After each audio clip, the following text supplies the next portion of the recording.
నమస్తే, welcome to ITV. ముందుగా headlines చూద్దాం. జూబ్లీ హిల్స్ లో కాంగ్రెస్ పార్టీ గెలుపు పక్కా అని సునీత ధీమా. ప్రజల విశ్వాసం కాంగ్రెస్ పై పెరుగుతుందని వ్యాఖ్య. మహిళా కాంగ్రెస్ ఉద్యమం జూబ్లీ హిల్స్ లో వేడి.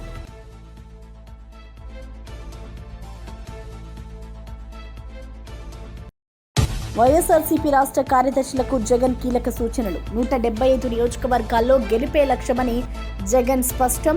సోషల్ మీడియా శక్తిని విస్తరించి బలోపేతం కావాలని పిలుపు. పుంగనూరు, మడకశిర మోడల్గా పార్టీ నిర్మాణం దిశగా అడుగు. కల్తీ మద్యం కేసు సీబీఐ విచారణకే తరలించాలంటూ కేతిరెడ్డి డిమాండ్. దొరికిన సాక్ష్యాలను చంద్రబాబు ప్రభుత్వం కప్పిపుచ్చుతోందని ఆరోపణ. లోకేష్ మాటలు తప్పుదారి పట్టించే ప్రయత్నమని విమర్శ. తెలంగాణలో కాంగ్రెస్ ప్రజాస్వామ్యాన్ని తుంగలో తొక్కుతుందని కేటీఆర్ ఆరోపణ. దొంగ ఓట్ల సాక్షులతో కాంగ్రెస్ కుట్రలను బయటపెట్టిన కేటీఆర్. ఎన్ని కుట్రలు చేసినా జూబ్లీ హిల్స్ లో గెలిచేది బీఆర్ఎస్ఏ అని వెల్లడి.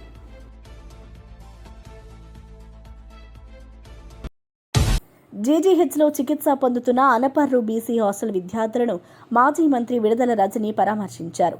చంద్రబాబు అధికారంలోకి వచ్చిన తర్వాత సంక్షేమ హాస్టల్ విద్యార్థులు అనారోగ్యానికి గురవుతున్నారని ఆవేదన వ్యక్తం చేశారు.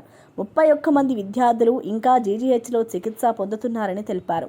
విద్యార్థుల అస్వస్థతకు ప్రభుత్వం ఇప్పటివరకు కారణం నిర్ధారించలేదని విమర్శించారు. వార్డెన్పై విద్యార్థులు ఎమ్మెల్యేకు లేఖ రాసినా స్పందించలేదని పేర్కొన్నారు. వార్డెన్పై తక్షణ చర్యలు తీసుకోవాలని డిమాండ్ చేశారు. విద్యార్థుల భద్రత, ఆరోగ్యం పట్ల ప్రభుత్వం బాధ్యతగా వ్యవహరించాలని కోరారు. ఈ ఘటనపై నిర్లక్ష్యాన్ని సహించమని హెచ్చరించారు. స్పష్టమైనటువంటి నిర్లక్ష్యం అనేది కూడా మనకు స్పష్టమవుతా ఉంది. నేను ప్రభుత్వాన్ని ప్రశ్నిస్తా ఉన్నాను. ఇప్పటికైనా కూడా ఈ ప్రాబ్లంకి సంబంధించి 65 మంది సిక్ అయితే ఇప్పుడు ఈరోజు 31 మంది ఈ జీజీఎస్లో ఉన్నారు. ఒకరు సీరియస్గా ఉంటే ఎయిమ్స్కి కూడా తీసుకెళ్లారు. ఆ ఎయిమ్స్లో ట్రీట్మెంట్ జరుగుతుంది. ఇప్పటికి కూడా ఈ ప్రభుత్వము దీని రూట్ కాజ్ ఏంటనేది తేల్చలేదు. అసలు శాంపుల్స్ తీసుకున్నారా? Food samples, water samples collect చేశారా? పిల్లలంతా కూడా డయేరియా అని చెప్పేసి డైరిక్ సిమ్టమ్స్ ఉన్నాయి. బాగా డిహైడ్రేట్ అయిపోయారు, బాగా సిక్ అయిపోయారు. ఘటన జరిగి 4 రోజులైనా కూడా ఇంకా కూడా ఇంతమంది హాస్పిటల్లో ఉన్నారంటే ఒకసారి ఆలోచన చేయండి.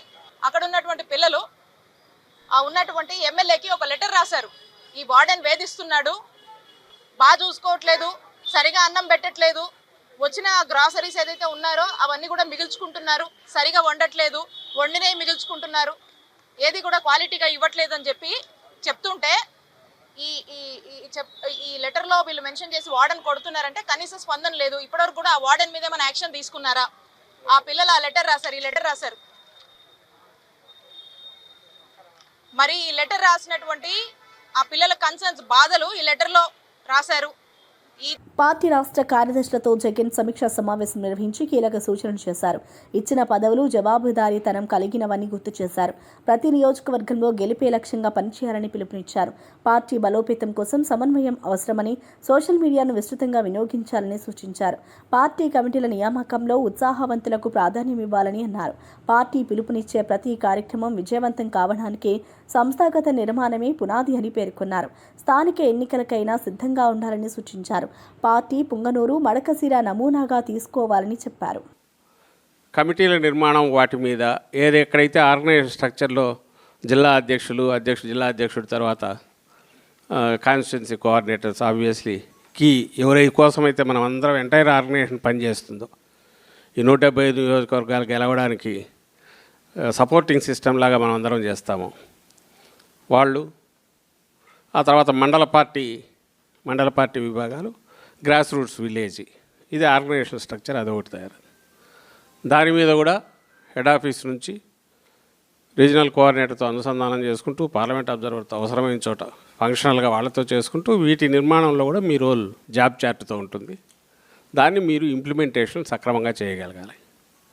చేస్తేనే మొత్తం బాడీలో కూడా అన్ని ఆర్గాన్స్ పక్కాగా ఉన్నట్టు మనకు కూడా స్టేట్ మొత్తం ఒక స్ట్రక్చర్, ఒక యూనిఫామ్ ఇది వస్తుంది. అన్నిటికంటే ముఖ్యమైనది మన దగ్గర మన పార్టీ ఓ సిద్ధాంతం రాసుకొని దానికోసం కూర్చొని తయారైన పార్టీ కాదు. కేవలం ఒక నాయకుడి మీద అభిమానము, ఆయన లక్ష్యాలు, ఆయన కోసం నిలబడాలి, ఆయన కోసం ఏమైనా చేయాలని రాజశేఖర రెడ్డి గారి నుంచి వచ్చిన దగ్గర నుంచి, ఆయన వారసుడుగా జగన్మోహన్ రెడ్డి గారితో అడుగులు వేసిన దగ్గర నుంచి ఓ బలమైన ప్రభుత్వ తీరుపై మాజీ డిప్యూటీ సీఎం పీడిక రాజన్న దొర తీవ్రంగా స్పందించారు. ప్రతిపక్షాన్ని తప్పుపట్టడం తప్ప ప్రభుత్వం చేసే పనేమీ లేదని అన్నారు. జాతీయ మానవ హక్కుల సంఘం తీవ్రంగా స్పందించిందని గుర్తు చేశారు. తగిన చర్యలు తీసుకోవాల్సిన అవసరం ఉందని ప్రభుత్వాన్ని హెచ్చరించారు. ప్రజల సమస్యలపై కంటే రాజకీయ విమర్శలకే ప్రాధాన్యం ఇస్తున్నారని విమర్శించారు. ప్రజల భద్రత, ఆరోగ్యం పట్ల బాధ్యత వహించాలని సూచించారు. This is very sad and bad and unfortunate incident in Andhra Pradesh. Never held in before and after also. This is very sorry. Hence we request Honorable Chairperson, National Human Rights Commission and Honorable Chairperson, National SC, National Scheduled Tribes Commission. They are very positive. They are very positive and responded by shocking and have held our voice. They are shocked. There is no politics before poor tribal children who are damaging at, who are facing deaths. So they are very moment at their hearts.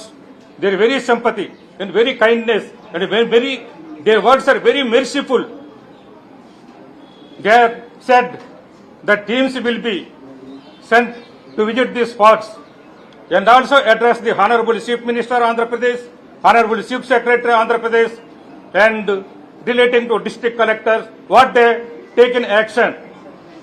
You know the incidents told by our MP and ex-deputy Chief Minister. రాష్ట్ర గిరిజన హాస్టళ్లలో బాలికలు hepatitis బారిన పడడంపై మాజీ deputy CM పాముల పుష్పశ్రీవాణి ఆగ్రహం వ్యక్తం చేశారు. RO ప్లాంట్లు సరిగ్గా నిర్వహించకపోవడం, శానిటేషన్ లోపం కారణమని తెలిపారు. కనీస అవగాహన లేని గుమ్మడి సంధ్యారాణి గిరిజన శాఖ మంత్రిగా ఉండడం రాష్ట్ర దౌర్భాగ్యమని అన్నారు. విద్యార్థుల ఆరోగ్యంపై ప్రభుత్వం నిర్లక్ష్యం చేస్తుందని ఆరోపించారు. తక్షణ చర్యలు తీసుకోవాలని డిమాండ్ చేశారు. ఇంటికి పంపించేసి చేతులు దులుపుకున్నటువంటి ఒక అసమర్థ ప్రభుత్వం ఈరోజు ఆంధ్రప్రదేశ్ లో ఉంది అని చెప్పేసి ఈ సందర్భంగా తెలియజేస్తున్నాం. ఈరోజు కేజీహెచ్ కి గిరిజన సంక్షేమ శాఖ మంత్రి గారు వెళ్లడం జరిగింది. గుమ్మిడి సంజయరాణి గారు వెళ్లి బయటకు వచ్చి ప్రెస్ మీట్ పెట్టి ఆవిడ కొన్ని వ్యాఖ్యలు చేశారు. ఆవిడ మాట్లాడుతూ ఏమంటారు అంటే వాటర్ ఇష్యూ లేదు, వాటర్ బాగానే ఉంది, పిల్లలకి టాయిలెట్స్ ద్వారా వచ్చింది అని చెప్పేసి ఆవిడ చెప్పడం నిజంగా ఆవిడ ఎంపీ గారు అన్నట్టుగా మా గిరిజనుల దౌర్భాగ్యం ఆవిడ మంత్రి అవడం. ఎందుకనంటే మినిమం నాలెడ్జ్ లేదు, కనీస అవగాహన లేదు. ఒక స్టేట్మెంట్ ఇచ్చే ముందు కానీ ప్రెస్ మీట్ పెట్టే ముందు కానీ ఆ అంశం మీద అవగాహన కల్పించుకొని పూర్తి సమాచారం సేకరించిన తర్వాత మాట్లాడాలన్న అవగాహన కూడా ఆవిడకి లేకపోవడం దురదృష్టకరం. ఈరోజు ఆవిడేమంటారనంటే ఆర్ఓ ప్లాంట్ ఉంది అని అంటారు. ఆర్ఓ ప్లాంట్ ఉంది, ఆర్ఓ ప్లాంట్ మీరు మెయింటెనెన్స్ 2 నెలల నుంచి అది పనిచేయట్లేదు, మెయింటెనెన్స్ చేయకపోవడం వల్ల అని చెప్పి ఫస్ట్ నుంచి మేము వాదిస్తున్నాం. ఏదైతే మంత్రి గారు చెప్పినట్టుగా నిజంగానే ఆర్ఓ ప్లాంట్ ఉంది, పని చేస్తే మొన్న 7వ తారీఖున అంటే వరకు ఎంపీ తనుజారాణి గిరిజన బాలికల మరణంపై తీవ్ర ఆవేదన వ్యక్తం చేశారు. ఒకే ఇన్స్టిట్యూట్లో 170 మంది విద్యార్థులు బాధపడుతున్నారని అన్నారు. ప్రభుత్వం స్పందించకపోవడాన్ని విమర్శించారు. మరణించిన విద్యార్థుల కుటుంబాలకు పరిహారం ఇవ్వాలని డిమాండ్ చేశారు. విద్యార్థుల ఆరోగ్య భద్రతపై సమగ్ర విచారణ జరిపించాలని కోరారు. నిర్లక్ష్యంపై బాధ్యులపై చర్యలు తీసుకోవాలని సూచించారు. స్టేట్ గవర్నమెంట్ కి పట్టకుండా ఉందా, లేకపోతే ఇదంతా అవుతున్నప్పుడు మీరు ఏం చేస్తున్నారు? ఒక ట్రైబల్ మినిస్టర్ గా, ఒక డిప్యూటీ సీఎం స్థాయిలో ఉన్న పవన్ కళ్యాణ్ గారు కానివ్వండి, ఎంతో ట్రైబల్ కి ఎంతో చేస్తాము అన్న చీఫ్ మినిస్టర్ గారైనా ఏం చేస్తున్నారు? కనీసం హాస్పిటల్కి వచ్చి కలవడం కానీ, లేకపోతే ఇట్లా జరిగిన తర్వాత ఒక రివ్యూ మీటింగ్ పెట్టుకోవడం కానీ, ఇట్లాంటివి ఏమీ చేయకుండా అది కేవలం వాళ్ళ పర్సనల్ హైజీన్ వల్లనే, లేకపోవడం వల్లనే ఇదంతా అయ్యింది అని చెప్పేసి బయట కవరింగ్ ఇవ్వడం అనేది నిజంగా బాధాకరం. కాబట్టి మీ అట్లీస్ట్ మీకు వ్యక్తిగతంగా మా గిరిజనులకి ఎలాంటి సర్వీస్ ఇవ్వాలని అనిపించకపోయినా మీరున్న పదవులకి రెస్పెక్ట్ ఇచ్చి కనీసం మా గిరిజనులకి న్యాయం చేసే విధంగా మీరు ప్రవర్తించండి. అదేవిధంగా we are from the YSR Congress party we are demanding our state government to give compensation to the affected families. Vote చోరీ సంతకాల సేకరణకు ప్రజల నుండి విపరీతమైన స్పందన వస్తుందని తెలంగాణ మహిళా కాంగ్రెస్ అధ్యక్షురాలు సునీతారావు తెలిపారు. జూబ్లీహిల్స్లో కాంగ్రెస్ గెలుపు పక్కా అని ధీమా వ్యక్తం చేశారు. ప్రజాస్వామ్యాన్ని కాపాడేందుకు పార్టీ కట్టుబడి ఉందన్నారు. ప్రజల మద్దతు విజయం సాధిస్తామని నమ్మకం వ్యక్తం చేశారు. చాలా వరకు మద్దతు పలికారు. ఈ రోజు ఒక్కరోజే అంటే రేపు లాస్ట్ డేట్, ఈ రోజు ఒక్కరోజే 86,000 అప్లికేషన్స్ మా దగ్గరికి వచ్చాయి. సో అవన్నీ కూడా పీసీసీ అధ్యక్షులు మహేష్ కుమార్ గౌడ్ గారికి సబ్మిట్ చేయడం జరిగింది పీసీసీ ఆఫీస్లో. అదేవిధంగా డ్రామారావు మళ్ళీ ఒక కొత్త డ్రామాకు తెరలేపారు. రాహుల్ గాంధీ గారు ఏదైతే ఓటు చోరీ గురించి మాట్లాడారో, గతంలో లోక్సభ ఎలక్షన్స్లో వారు ఎన్నడూ కూడా ఎప్పుడు కూడా మాట్లాడలేదు. ఆ రోజు వాళ్లకు తెలియని నిజాలు సత్యాలు అంటే మా కళ్ళు కప్పేసి ఓటు చోరీ చేసి వాళ్ళు గెలవడం అంటూ జరిగిందని చెప్పేసి చెప్పకనే చెప్తున్నారు.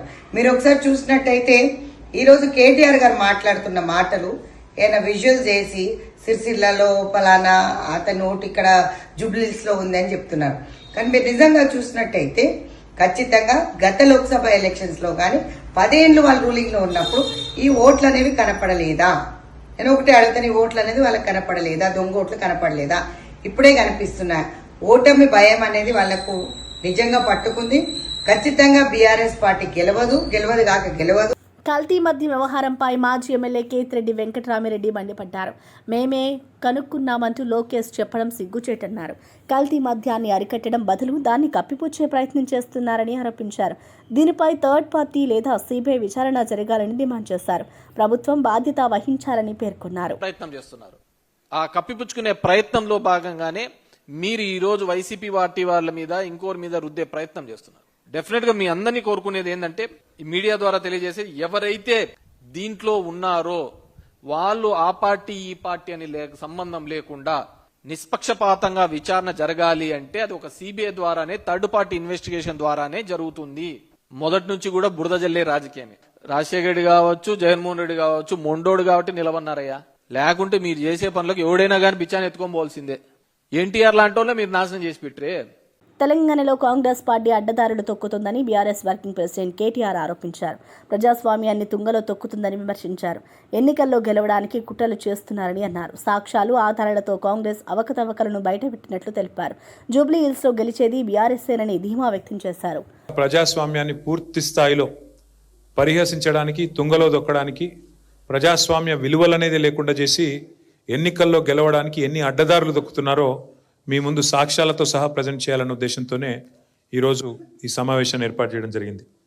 ఈరోజు మీకు చెప్తున్న విషయాలన్నీ కూడా దాదాపుగా నిన్న మన సెంట్రల్ ఎలక్షన్ కమిషన్కి సంబంధించిన state chief executive officer, state CEO Sudarshan Reddy గారు ఎవరైతే ఉన్నారో వారికి కూడా నిన్న పూర్తి ఆధారాలతో సహా, పూర్తి వివరాలతో సహా వారికి కూడా అందజేయడం జరిగింది.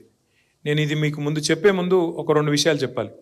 ఒకటి, కాంగ్రెస్ పార్టీ ఈరోజు ఎన్ని అడ్డదారులు తొక్కినా, ఎన్ని కుట్రలు కుతంత్రాలు చేసినా ముమ్మాటికి జూబ్లీహిల్స్ ఉప ఎన్నికల్లో గెలిచేది మాత్రం ఖచ్చితంగా బీఆర్ఎస్ పార్టీయే గెలుస్తుంది.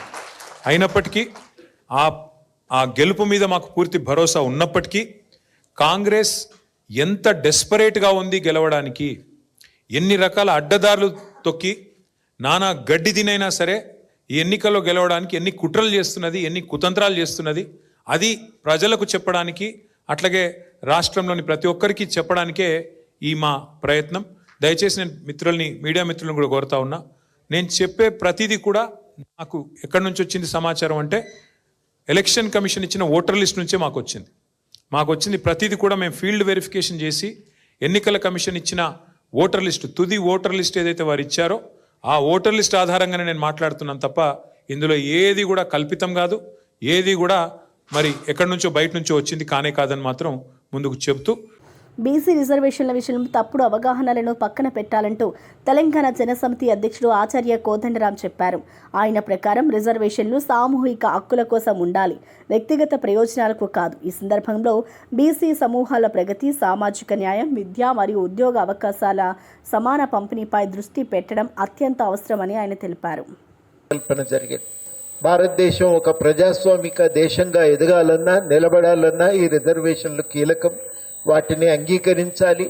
ఆమోదించాలి, సర్వజనులు అమలుకు పూనుకోవాలని చెప్పి ఈ సందర్భంగా మేము పిలుపునిస్తున్నాం.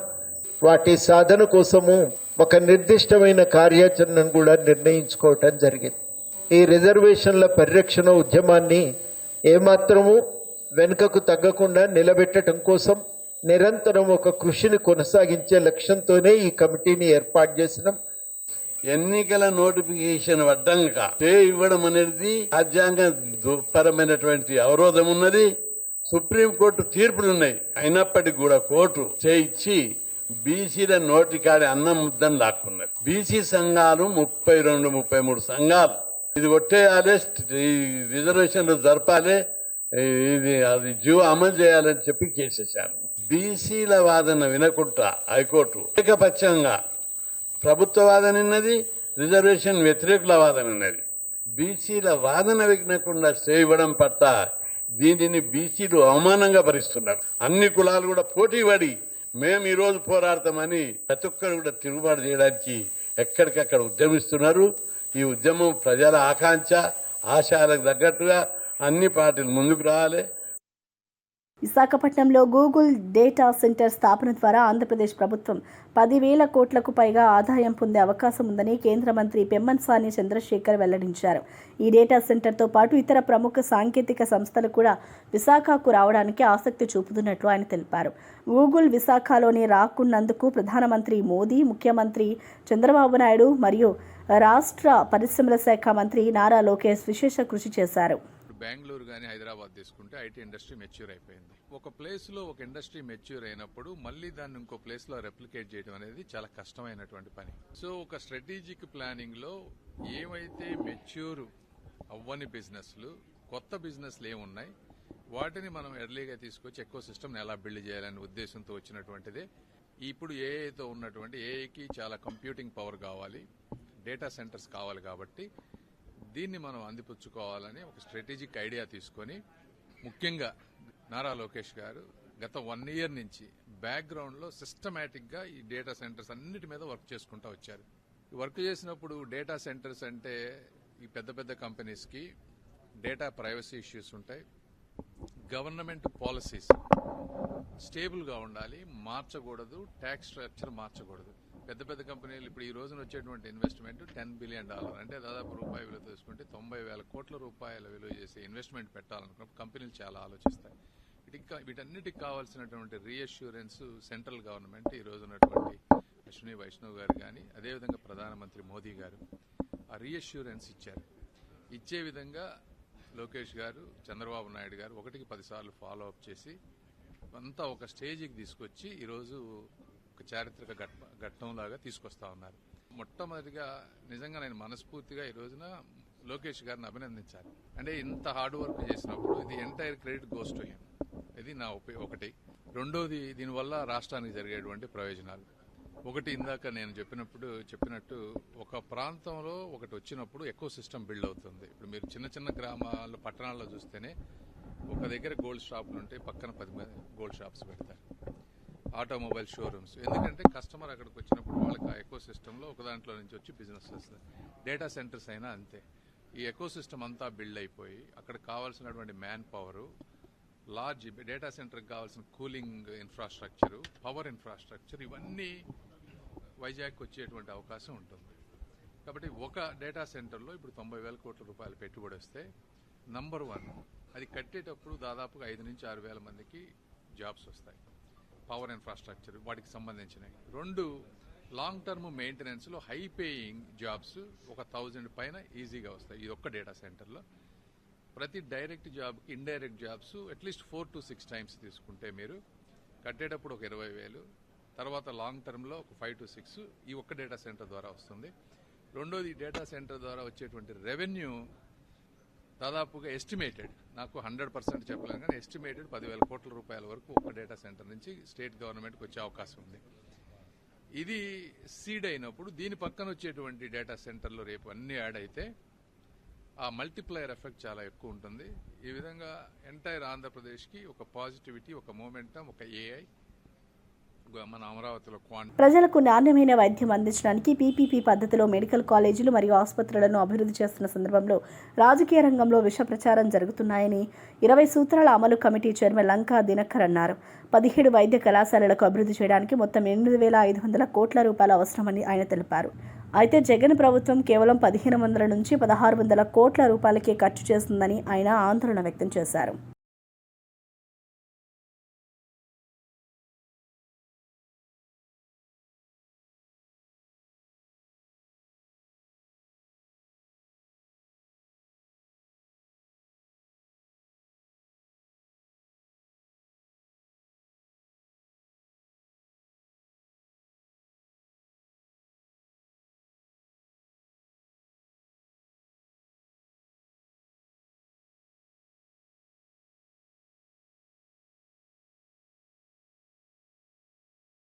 బులెటిన్ ముగించే ముందు హెడ్లైన్స్ మరోసారి చూద్దాం.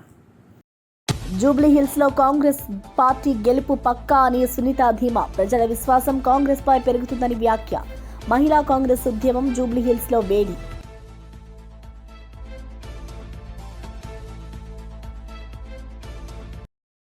వైఎస్ఆర్సీపీ రాష్ట్ర కార్యదర్శులకు జగన్ కీలక సూచనలు. 175 నియోజకవర్గాల్లో గెలిపే లక్ష్యమని జగన్ స్పష్టం. సోషల్ మీడియా శక్తిని విస్తరించి బలోపేతం కావాలని పిలుపు. పొంగనూరు, మడకశిర మోడల్గా పార్టీ నిర్మాణం దిశగా అడుగు. కల్తీ మద్యం కేసు సీబీఐ విచారణకే తరలించాలంటూ కేతిరెడ్డి డిమాండ్. దొరికిన సాక్ష్యాలను చంద్రబాబు ప్రభుత్వం కప్పిపుచ్చుతోందని ఆరోపణ. లోకేష్ మాటలు తప్పుదారి పట్టించే ప్రయత్నమని విమర్శ. తెలంగాణలో కాంగ్రెస్ ప్రజాస్వామ్యాన్ని తుంగలో తొక్కుతుందని కేటీఆర్ ఆరోపణ.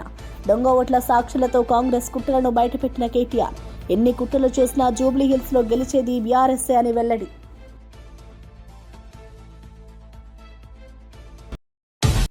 ఇవి బులెటిన్ విశేషాలు. చూస్తూనే ఉండండి ITV.